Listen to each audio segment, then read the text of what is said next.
کھا کے یہاں سے بھاگیں گے تو پھر جو خلا ہوگا اس کو پر کیسے کریں گے ہم؟ یہ ہمارا سب سے بڑا چیلنج ہے۔ اس کے لیے پہلی بات یہ ہے اندرونی اتحاد اور بیرونی مداخلت کے خلاف جہاد۔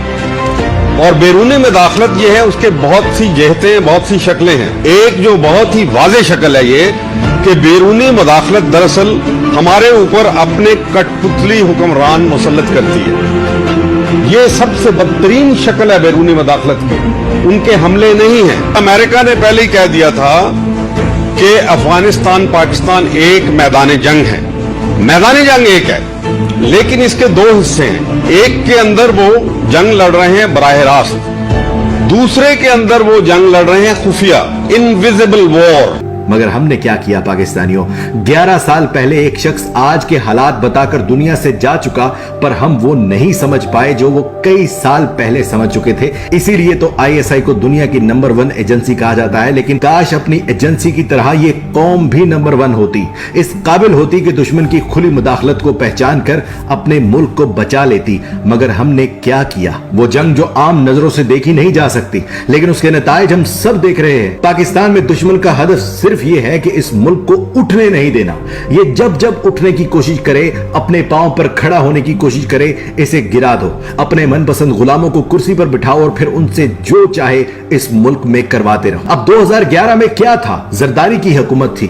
کیا کر رہا تھا زرداری؟ کراچی بوری بند لاشیں روز اٹھاتا تھا، پنجاب دھماکوں سے گونجتا تھا، سرحد میں دہشت گردوں کا راج تھا اور بلوچستان میں آئے روز دھماکے ہوتے تھے۔ وہ دشمن کا پسندیدہ ترین پاکستان تھا۔ اللہ کر کے 2013 آیا، الیکشن ہوئے، قوم کو ایک بار پھر سے نئی امید جاگی، نواز شریف کو کرسی ملی، مگر سفارتی تعلقات پر ہمیں بانجھ رکھ دیا گیا۔ وزیر خارجہ تھا ہی نہیں۔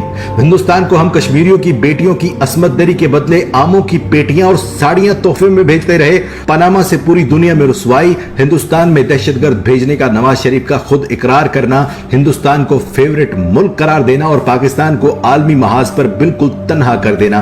وہ 5 سال بھی دشمن کے لیے پاکستان کے پسندیدہ ترین 5 سال تھے۔ پھر عمران خان آیا جس نے پہلے افغانستان سے دشمن کو نکالا، پھر دوبارہ پاکستان کو کسی بھی جنگ میں حصہ نہ لینے کا اعلان کیا۔ سب ملکوں سے کہا کہ برابری کی سطح پر تعلقات بناؤں گا، غلامی کسی کی نہیں کروں گا۔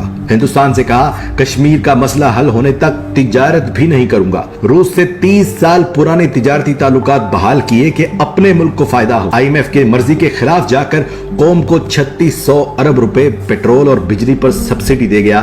پردیسیوں کو الیکشن میں حصہ لینے کا حق دیا۔ مغرب سے بھی کہا کہ ہم دوست بن سکتے ہیں مگر غلام نہیں۔ اسلام کا جھنڈا ہاتھ میں لیے دنیا میں لا الہ الا اللہ کی صدائیں بلند کرتا گیا اور آخرکار دشمن نے یہاں غلام خریدے، وہ جن پر اربوں کی کرپشن کے جرائم ثابت ہو چکے تھے، وہ جن کو جیلوں میں ہونا چاہیے تھا، وہ پھر سے ہمارے ملک میں حاکم بن گئے۔